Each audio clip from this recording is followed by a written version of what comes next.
Good morning, good evening, and good afternoon, whatever part of the world you are tuned in from. This is Funny Like a Clown podcast. I'm your host, Dennis Wirth. June 22nd, 2021. This is episode 114. As always, today's episode is brought to you today by G Vegas Buffalo Sauce. For the spicy, sweet, savory taste of game time, there is only one G Vegas. Available at www.gvegas.webs.com. Go there, get it shipped right to your house. All right. We do comedy here, and on the phone, I have a comic who has been called the wise old man of comedy. He was one of the oldest members of the Texas Outlaw comics, a very special time in comedy history, and we're doing the history of comedy here, so we're about to hear all about it. Andy Huggins, welcome to the show. Thank you, Dennis. Well, thank you so much for being on. I guess we got to start somewhere, so let's start at the beginning. How did you get in the comedy business? What gave you the itch to be a comedian? Well, I feel like I was born to do stand-up.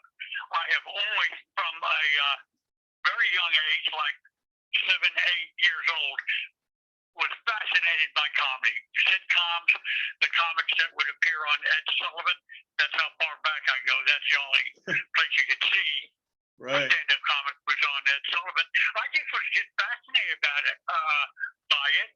And over the years, back then and then into my teens and 20s even, there wasn't any place to go learn to do stand-up like we have now. No open mic. I was living in my 20s. I was living in Virginia, Charlottesville, Virginia. There's no place to go do stand-up. Right. So I'm just kind of biding my time. For a while, I thought, well, maybe I'll write. And I would come up with sketch ideas and send them off to Steve Allen or send them off to, actually I sent one off to, what was his partner? Al Franken's partner, Tom Davis, sent some sketches off to him, but I had no idea of performing, first of all, because it was an intimidating thought, and Right. second, I didn't know where to learn how to do it. Well, what happened was, in, I guess, 1977, when I was 27 years old, I'd been talking about comedy, and a friend of mine in Charlottesville, Virginia, said, I'm tired of hearing you talk about it. We're going to get you to perform someplace. And there was a coffee house at a restaurant in downtown Charlottesville. They would have folk singers. So my friend Bill got the folk singer to let me go up and do 5 minutes between his sets, and I probably did a half a dozen of those and decided I knew everything. And How did you do? Did you do good just starting off? No, I can't imagine. My memory is it was awful. Right. It was awful. What I wrote at the beginning was topical material. I still don't write very good topical material. It's just always too heavy-handed. Right. It has an opinion, but it was more opinionated than it was funny. But whatever reason, it felt natural being on stage with a microphone in my hand, telling jokes to strangers. So, at that point, what do? Well, you go to New York or you go to Los Angeles. I had been hearing on the Tonight Show, among other places, about the Comedy Store. Whenever they had a comic on, they would always mention that he or she is performing at the Comedy Store, Right. performs here regularly. So I figured, well, I'll go out there and I'll go to Los Angeles. I'll go to their open mic and we'll see what happens. Basically, I come to stand up because I'm supposed to be a stand up. I know it sounds kind of melodramatic Right. or romantic to say so, but I really feel like I figured it out. It's what you were born to do, right? Yeah, I don't no matter what era I was born in or what city I was living in or the state of stand-up at the time, I was going to be a stand-up comic, which is... Well, you brought up a good point, but the kids nowadays with the internet, you can be a star from any local town you want to, but back then you had to sell the TV, sell the house, sell everything, hop in your car and move to LA or New York if you really wanted to go for it, right? Oh, yeah, and Dennis, I tell you what, I get the shakes when I think about it these 40 years later, because I had what I thought was a lot of money. The figure that sticks in my mind is $900. Well, that didn't last any time at all. And I flew out there, Yeah. not knowing anybody, literally not knowing anybody, having no contacts at all. I didn't know anybody who knew somebody. I had no plan other than I was going to go by the Comedy Store on a Monday night. It's insane. Absolutely insane. It's the stupidest. And somehow, through a fortunate set of circumstances, it worked out okay enough to where I was able to stick around in Los Angeles for a while, working at the Comedy Store. I got passed to be a regular my second time there. Oh. So I was getting spots sporadically, and just enough to keep me interested, keep me in it, working odd jobs, trying to stay alive. While I was out in Los Angeles, I met some guys from Houston who were comics, Bill Hicks and Jimmy Pineapple and Riley Barber primarily. They came out to Los Angeles. One by one, they got discouraged and moved back to Houston, Texas, where they were all from. And then one day, September of '81, the three of them gave me a call and said, "You need to come to Houston. There's all kinds of stage time here." Well, that's all I needed to hear. Once again, I packed up my bags. I probably had even less than $900, but at least I knew people. Those are a lot of life-changing experiences for you, right? Yeah. So it was, going to Los Angeles initially was an excellent idea, but getting to Houston as soon as I did was the best move I ever made. So when you got to Houston, what was it like for you? What was, hanging out with these, you didn't know then they were going to go on to be the legends, the Bill Hicks and the Sam Kinisons, but what was it like for you back then? Oh, it was just fun. It was hanging out with guys of a like mind, and as far as comedy goes, everybody took stand up very seriously and had very high standards. For instance, you wrote your own material. You didn't steal. You didn't borrow. You weren't derivative. You tried to be as original as possible. And then aside from that, they were fun off stage too. So it was just, many of us are still, these 40 years later, friends. I talked to Jimmy earlier today. We've been best friends for 40 plus years, and so many of those guys I'm still in. In fact, what was it, about maybe 3 or 4 weeks ago, about a dozen of us got together for dinner, all comedy workshop people got together for a reunion, dinner, and chewed some barbecue. That's always fun. It was great. It was great. Well, now the rumor was when you guys started, you wanted to put together a group of comics that would not sell out and you'd speak your mind, where, if you work clean in comedy, you always work. It's a lot easier to get paid. If you don't work clean, you have a lot of fun, but it's not always the big payday. But now I know back then you could pretty much say whatever you wanted and nobody got offended, where nowadays everybody gets offended by everything. Have you found over the years you've had to sell out a little bit to fit the day and age, or do you still just speak your mind? You know what? As far as speaking my mind, I very rarely wrote or said anything that was even vaguely controversial. Bill did, and Jimmy did, and Ron Schock did. I didn't. I wrote a lot about personal situations and personal attitudes. So I haven't had to change anything. I just have gotten better at writing those jokes, and the topics have changed in that I now have age as a prime source of material. But for me personally, nothing's changed. Nothing's changed for you? Okay. Yeah. But that's just because of the nature of to call me a Texas outlaw is kind of not accurate, right? Yeah, I get you. Not okay. That accurate. Little deceptive to think that I was still that I was of the same style and tone as Bill and Ron Schock. Okay. So how many years have you been in the business now? Since late '77. So what's that make? 44 40 years. something years. So that's a long time. So you've seen it all. What do you think?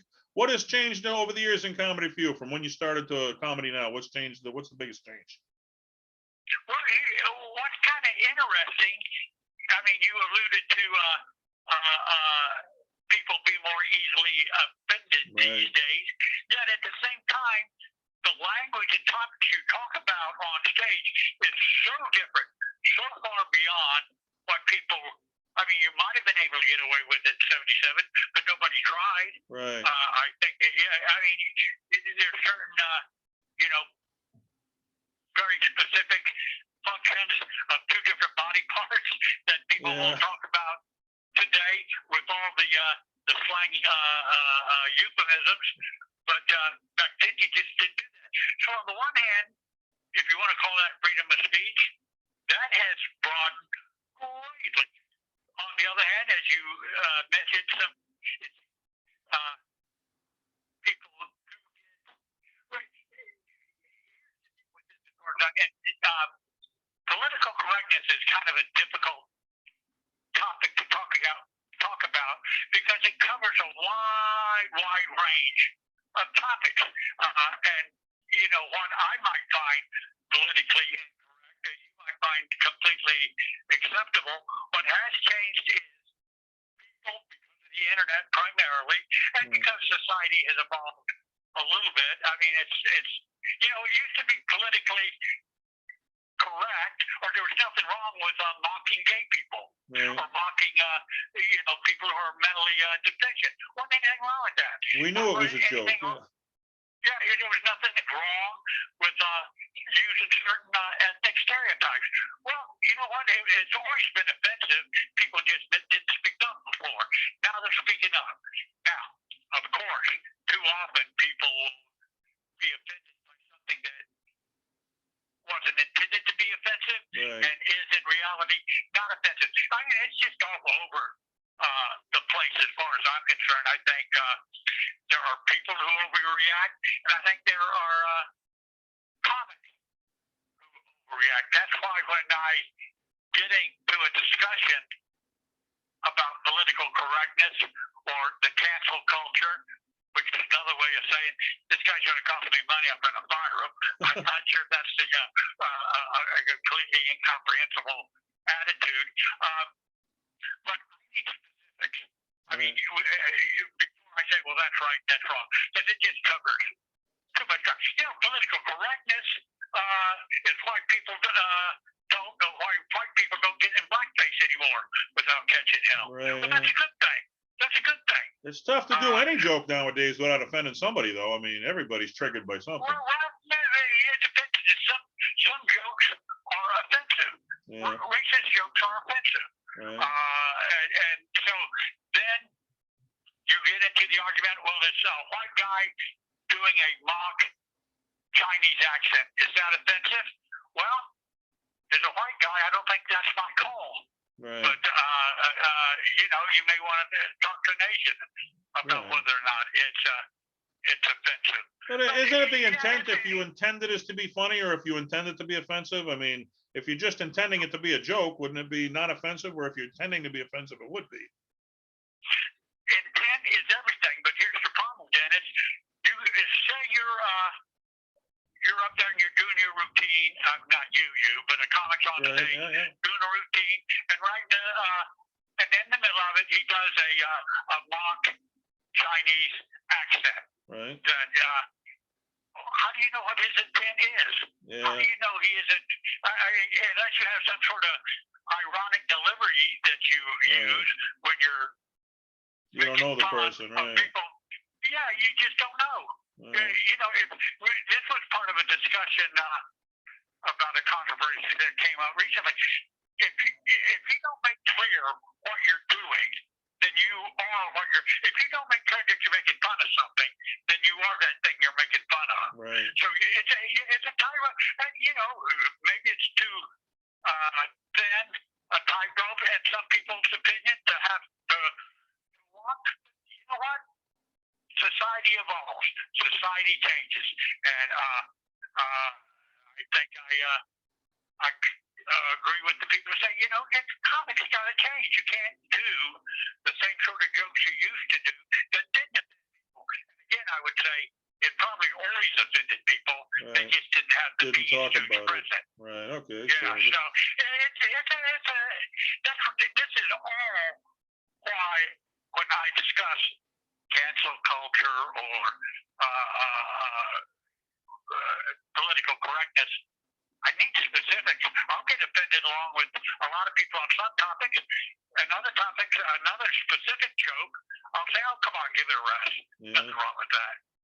Both sides tend to overreact, and both sides will have a phony reaction too. I mean, there are people who, let's say, if you just continue with the same example, that if you just mention Chinese people in the joke, they automatically assume you're making fun of them. No, listen to the joke. Who does the joke land on? But they'll overreact and immediately go on the offensive. Right. And on the other hand, a lot of comics will defend the joke just that it's just absolutely horrendous. Sure. But they overreact. So it's interesting. Now, as I mentioned earlier, in a sense, I can talk about all this from a theoretical point of view, because as it happens, and it's not my design, it's just how my mind and my comedic sensibilities work. I don't get anywhere near topics that are going to offend anybody. Yeah, the trigger happy comic topics, right? Yeah, I just don't. So I can talk about what this comic did and didn't do, and what this audience member did or didn't do. It's all theoretical to me, because it virtually has no effect on my act. Right. Okay. So the times change and you changed with them. So your buddies asked you to come down to Texas. It was what, the Comedy Workshop, right? That's what it's a liquor store now, but that's where you guys were at, right? Yeah, Comedy Workshop, San Felipe and Shepherd. It's now a liquor store, which is appropriate in That's so almost many ways. tribute to what you guys did, right? Yeah. So what happened for you when you got to Texas? I mean, you were working regularly. You said it was a lot more work. So what happened after that? Well, I just worked a lot.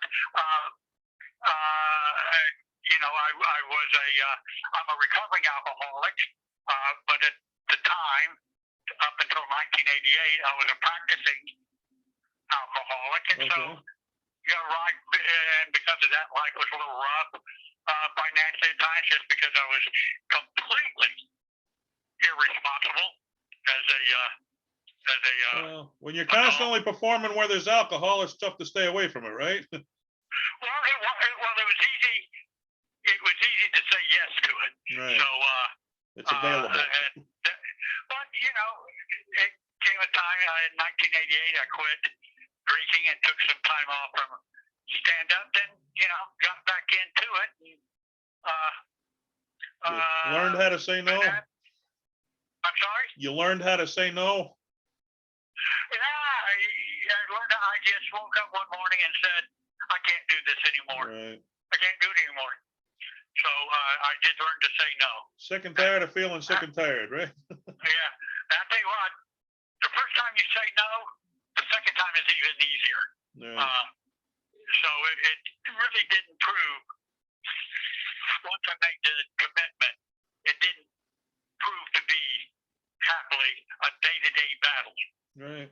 So I know you, you talked about how you started out, you wanted to try comedy and it was a big risk. And I guess, I don't know if it was the high point of your career or not, but you were on national TV, season 13 of America's Got Talent. Tell us about that experience. Oh, that was a lot of fun.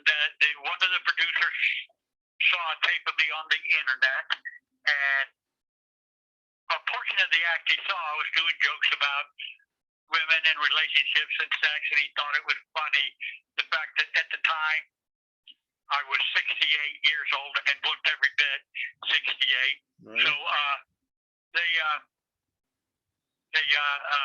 decided that there's a whole vetting process that you go through. I was kind of surprised they picked me only because my backstory at that time was kind of boring. In fact, definitely boring. I had 2-hour-long conversations with the producer, and at the end of it, I was very transparent and honest, and I hung up thinking, well, they're not going to choose me. Because the backstory is very important to the show. Yeah, they're looking for characters, yeah. Yeah, they want an interesting story. Not just that, the most interesting thing about me then and now is the fact that, I'm a recovering alcoholic. But Jesus, I recovered from alcohol 30 years ago. That's no longer as interesting as it might have been 30 days ago. Yeah, if you were, for whatever reason, they liked it. Yeah. Flew me out there, and it was a great experience. It was very interesting to watch the show in motion. All the different acts that were around, and some acts had 30 people in them, and all different kinds of they're at different points in the process. So I went out there and was as calm as I've ever been. I was gonna say, I watched the clip. You didn't seem nervous at all. You were, I mean, for national TV, you were you had your presence straight. Yeah. Yeah, one of my sisters was absolutely amazed by that. She commented on that several times, as did several other friends, and for whatever reason, it just felt comfortable. Yeah. Now, I don't watch that tape, except for what I will watch from time to time, just to try and replicate the feeling.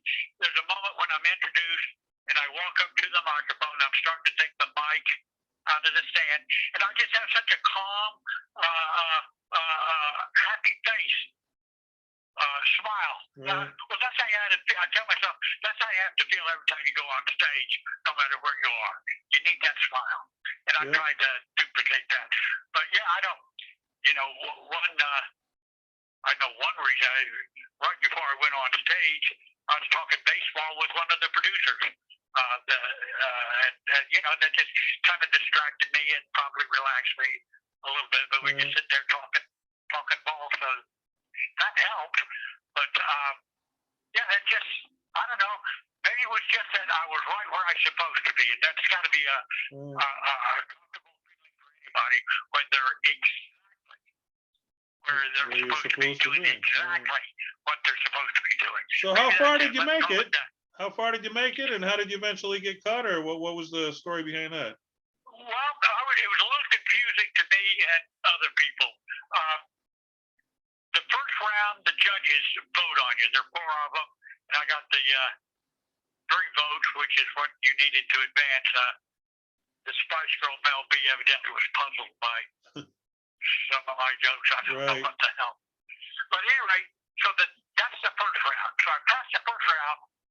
The second round is like an invisible round, and I didn't know what was going on. I never read the rules. I assumed that since I passed the first round, I'd be performing again.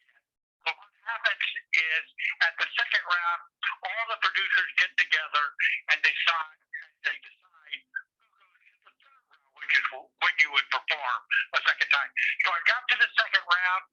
I was led to believe by the producer that worked with me personally that I was in good shape to advance to the third round. But as it happens, I didn't. So I got as far as the second round. One more shot on TV would have been great, just for bookings and money purposes. But the one time was great. The politics of the business, right there. You gotta pay tribute to the politics. You never know what's gonna happen, right? I would love to sit down with them and not in any sort of argumentative mood. Right. But I would like to know, well, what was the process? What were y'all talking about? Yeah, what was the logic of it? Yeah, I mean, if you get past, you think you can show business. The logic could be, we didn't like the way you part your hair. Well, can't argue with that. Right. And so I would be curious as to what the process was and how many producers were in on the final decision. And so, but it shows us that anything is possible. Anything can happen, that's for sure. Okay, so you mentioned you watched the Ed Sullivan Show and stuff, but I mean, who are some of the comics that inspired you as a kid? Were there any mainstream comics you really looked up to? The comics that I liked, well, the comics, Alan King was always a big fan because I've always been a big fan of that, and it's funny because it's completely opposite of how I approach it, but I've always liked that aggressive East Coast attitude like Alan King had. But I love Bob Hope. I love Jack Benny. And then as far as George Burns. George Burns was probably the first person I ever saw do stand-up on TV in the sense that on his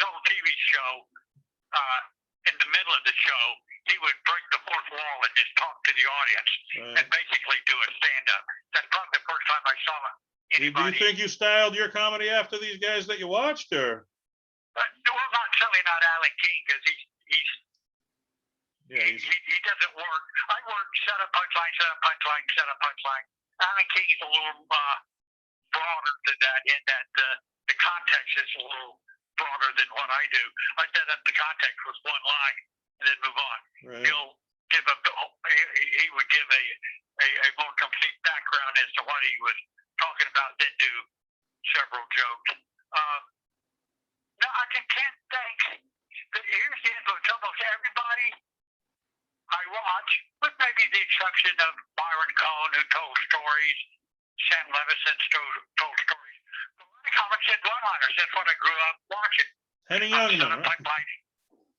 Henny Youngman, I loved Henny Youngman. Loved Henny Youngman. King of the one-liners.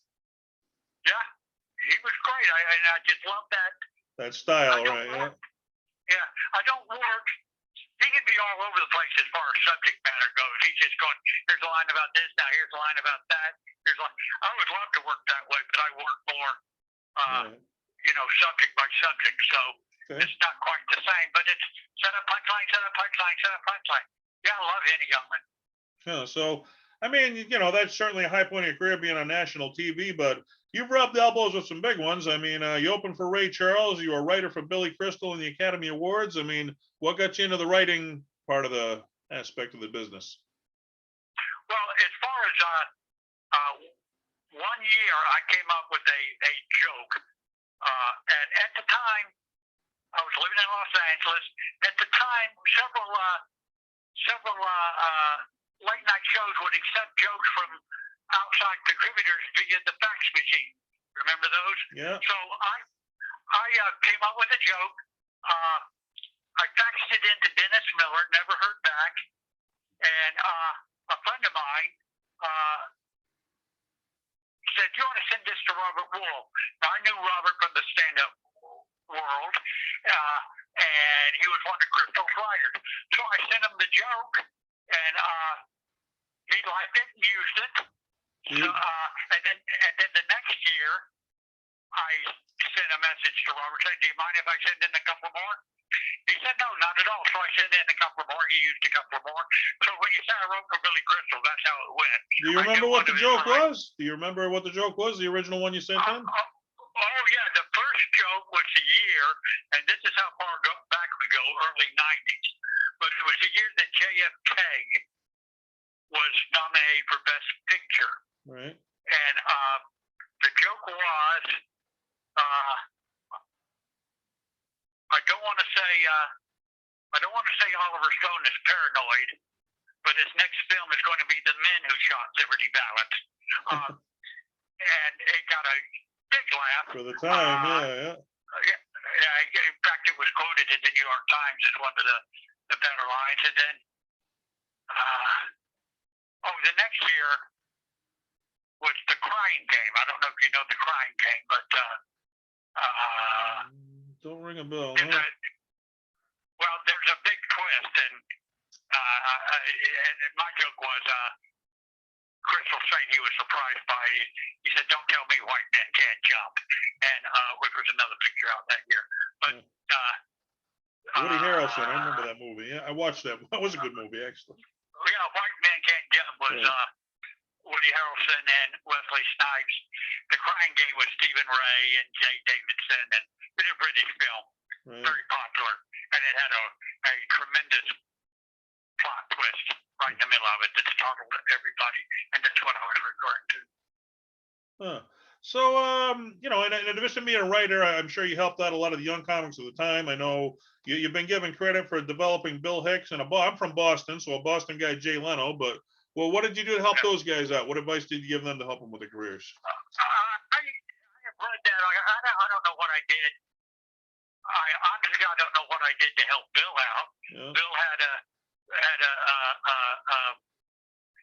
path in mind, and he grew and evolved beyond what I was doing. I don't know we were great friends, but and I haven't the slightest idea. I mean, people say that. I should probably just.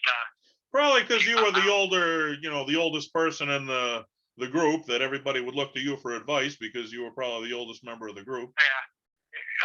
Yeah, Ron Schock was probably a little bit older than me. Yeah. But yeah, arguably, Bill asked me for some advice, and I might have asked Jimmy for some advice, and Jimmy might have asked Bill for some advice. So it was that type of group. But anything specific to Bill, I can't. I could probably just keep my mouth shut and accept the praise. There you go. The compliment. I mean, did you see Bill? Did he come off that he seemed funnier than the rest of them, or was he just right place, right time, and it took off for him? Or oh no, Bill was I don't know, funnier than or funny as or not. He was very, very funny from a very, very young age. Everybody at the comedy workshop where he started loved Bill, and everybody knew he was going to be a very popular and successful comic. So he was natural. He was that good. Right. Yeah, he was that good. He was that good. All right. So, are there any young comics out there today that you admire? You think people should check out, or do you have any young comics that you admire on the scene? Well, let me mention three that come to mind real quick here in Houston. None of them have done any TV yet, but they're all three very good. All three very different from each other.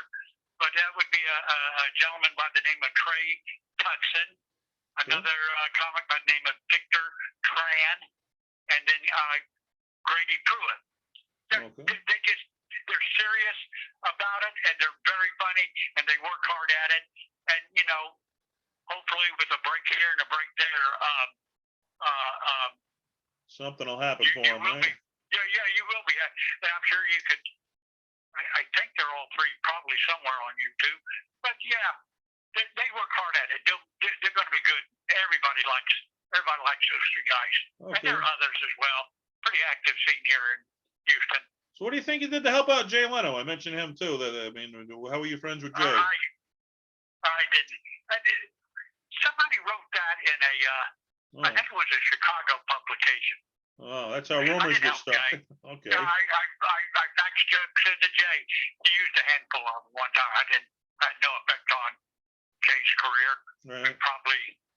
We were probably in each other's company maybe twice talking. Otherwise, we communicated through his writing staff through a fax machine. So I don't know. I think I remember. I had to track that down one day. Where did that idea come from? And I found out the writer. Somebody says something and gets carried away, right? Yeah, I don't. Who knows? All right. So far off. But, all right. But with over 40 years in the business, I mean, that's a long time to do anything. I mean, like you said, if it's in your blood and you love it, but comedy's a tough business. I mean, it's cutthroat. It'll kick you down. I mean, what's kept you going these 40 years? Is it just your love, or have you ever got discouraged and thought about quitting, or what keeps you going? I tell you, probably everybody, every comic thinks about quitting every other month. Hold on a second, Dan. Yep. Had to take a sip. All right. What keeps me going is being good at it, quite frankly. Like last night, I went on at an open mic and tried out about 4 or 5 lines. Most of them were. That is such a joy, such a pleasure, such a delight. That keeps me going. Being good at it keeps me going. Right. You get a laugh, it's a rush, right? You can't wait to get the second laugh after you get the first one. It's such a rush being up there, right? Right. 40 years is a long time to do anything. All right. So in your 40 years, we get a lot of young comics who tune in Funny Like Clown podcast. So if you had some advice for the young comics, what advice would you give the young comics coming up? They sat down next to you and said, I want to make it in this business. What does it take? What would you tell them? If you're meant to be a comic, if you think funny, then here's what you ought to do. You ought to trust your instincts and listen to the audience. Do what you think is funny. Keep what the audience thinks is funny. And in order to do that, write every day, get on stage as often as you can. Okay. And then the audience will guide you through the jungle. And somebody who only wants to get laughs. I'm not interested in being edgy. I'm not interested in giving people advice or lecturing or commentating on different events. I just want to get laughs. So if that's what you want to do what you think is funny, then keep what the audience thinks is funny. Respect the audience, right? Yeah. The audience will tell you everything you want to know. Okay. That's good advice. All right. So, now how did Sam Kinison fit into the whole Texas Outlaw thing? I didn't know Sam that well. Because he came in later on, right? He was in Houston. While I was in Los Angeles, I was in Los Angeles initially. And then we might have crossed paths in midair, flying to Los Angeles, flying to Houston. He came out to Los Angeles about the time I went to Houston. I knew him to say hello to. He was very popular in Houston. The Houston guys loved Sam. But his interactions with me were minimal. Minimal, okay. Because I heard like after Sam got popular, he was using the Outlaws of Comedy, which was a spinoff of the Texas Outlaws of Comics. So I guess Ron Schock had to patent the Texas Outlaw Comedy name because Sam was going to try to use it. I mean, was that a rift between you guys or anything? Or no. Here's what happened. Maybe early '80s, a gentleman by the name of Steve Epstein, who was a comic, organized and produced a show that Bill, Carla Bow, Sam Kinison, and Robbie Barber performed at the theater here in Houston. It was to finance their trip. They were all four going to move to Los Angeles, and this was to finance their trip. Well, the show was a huge bust. It didn't make any money. In fact, Epstein lost money, but the guy still came out to Los Angeles. And somewhere, maybe, I don't know, 84, 85, Epstein decided he wanted to create a new group of comics. And Effie said, well, I financed that show. I lost money on that show, so I'm entitled to the name. I think the name of the show was Outlaw Comics on the Lam or something. But anyway, Effie came out with Texas Outlaw Comics. He reconstituted a group with about six of us, I think. And then, Sam wanted to put together a group out in Los Angeles called Texas Outlaw Comics. Nobody had any problem with that. Ron didn't object. Effie didn't object. Nobody objected. Okay, so there were many Texas Outlaw Comics then. We were like the Platters back in the 1950s. At any given moment, there were four different groups. Right. Okay, I get what you're saying. The Platters performing. All right. Well, you mentioned, and I did want to ask you about this. You mentioned Carl LeBeau, who was a friend of mine who recently passed away. So I wanted to pay tribute to him because comedy lost a great comedian, but the world lost a better man. Carl was a great guy. But what were your interactions with Carl? Carl, I'm not real sure that if you took a vote among the workshop comics, everybody loved Sam's act. I think Carl was the more popular act. I think the guys like Carl's act better than I've heard that. When beginning, he was funnier than Sam. Yeah, he was the funnier of the two at the beginning, right? Yeah. I think that was the consensus. But Carl was such a positive and sweet force in life, and it was always a joy to see him. Right. He's just a positive person. Yeah. And very supportive of you. He's a great guy. Great guy. Far too early. Any funny stories you got of Carl from back in the day? No. There are probably some funny stories to tell, but I was a blackout drunk, so I don't. So you don't remember them all, right? You were having too good of a time, right? Okay. Yeah. All right. So, well, you mentioned all the big names you've rubbed elbows with. You rubbed elbows with Steve Martin and Robin Williams. What were your interactions with those? Those are some big names and legends right there. But what interactions did you have with them? With who? Steve Martin and Robin Williams. One time, I went on at the Comedy Store in between those two, which was interesting and fun. And I died the death of a dog. But yeah, I was introduced to Robin one time. Hello, nice to meet you. Never met Steve Martin. Tough to follow those acts, I guess, right? I'm sorry. It's tough to follow those acts, I'd imagine. You know, I mean, what can you do? I went up after Steve Martin, and I made some reference to the fact that this unknown comic was following. I got a big laugh with the joke about the situation, but after that, I died. Okay. I wish I could remember the joke. I don't, but I got a big laugh, and that was it. All right, so 40 years in comedy. I asked you if you ever, got discouraged or anything, but it said you took a break from comedy to try acting for a while. I know you were in the movies Coming Out and American, the Bill Hicks story, but how did the acting thing go for you? It was fun. I was very much connected to a particular community theater company on stage here in Houston. I just did a lot of acting. It was fun. I wrote a couple of children's plays that they produced. So, yeah, it was fun, but... what made you leave acting and go back to comedy? Why wasn't it for you? Why did you choose comedy over acting? One day the thought popped into my mind, and I called up my two best friends separately and asked them the same question. I asked, have I ever been better at anything than I am at stand-up? They both very quickly said, no.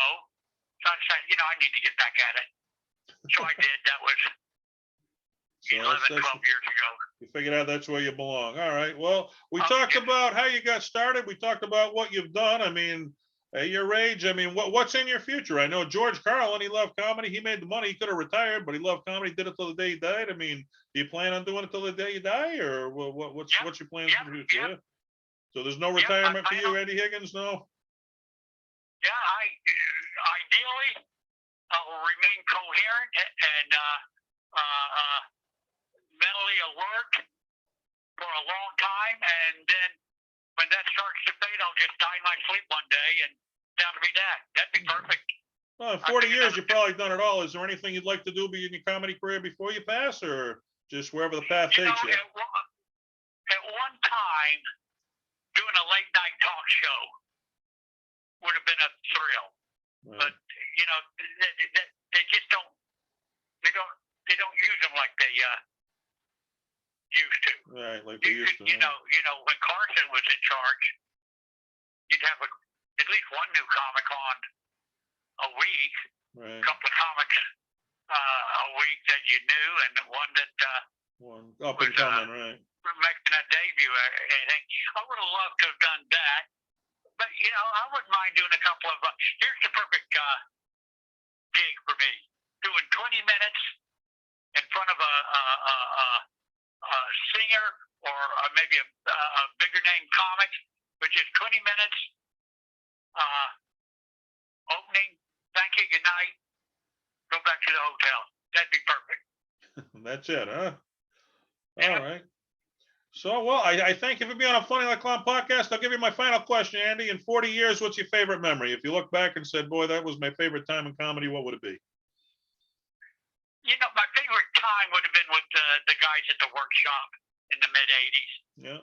And I've had a lot of fun since then, a lot of high moments like America's Got Talent, and just getting back into it and becoming a very good comic again. That's been a thrill. But that initial big push forward came at the workshop, and the guys were great. They're friends to this day. I love those guys. Those are your buddies, the guys you start out with, you never forget. Those are your friends. Those are the ones you made your bones with, right? Yep. All right. So is there a website the listeners can check you out? I know you're on social media if they want to check you out, but do you have a website or anything to go to? Or? Not really. I should be more active, but I'm not. I'm too active on Facebook. Okay. I have a Twitter account, but I don't pay any attention to it. No Instagram, no TikTok, no whatever else there might be out there. If it's out there, I'm not participating. All right. Well, they can Google you. There's plenty of information. Yeah. If somebody wants to track me down on Facebook, I'm there. Andy Huggins. Andy Huggins. Check him out. One funny guy, 40 years in the business. One of the original Outlaw Texas comics. Thank you so much for being on the show, Andy. I wish you the best in the future. Thank you, Dennis. It was a lot of fun. All right. We'll talk to you soon. Bye-bye. Bye. All right. Andy Huggins right there, man. Came up with the Bill Hicks, the Sam Kinisons, the big names, the Texas Outlaws, the Comedy Workshop. When I said, there's only a few places in the history of comedy that you could really, go back to and say it was a special time. The Ding Ho in Boston, a special time in comedy. The Comedy Workshop at the Texas Outlaws, special time. And obviously the Comedy Store, that's the all-time legendary place in LA. But one of the guys, what fun it was picking his memory, man. He's seen it all. And that's what we do. We explore the history of comedy here on Planet.com podcast. And what a privilege it was to have him on. Stay tuned because we got another legend coming on next week. So we're doing a little segment of legends here. And hopefully we can get more legends on because that's what the show is all about. Tell your friends, tell your neighbors, tune in. Funny.com podcast. I'm your host, Dennis Wirth. And most importantly, laughter is the best medicine. That's how you get through any problem in life. So tell somebody a joke and make them laugh because if you're the funny guy in the room, you're the popular guy, and put joy into somebody else's life. Because if you tell a good joke to someone, they're going to tell another 5 people. They're going to tell another 10 people. It goes on. Laughter will keep you going. Good night, folks.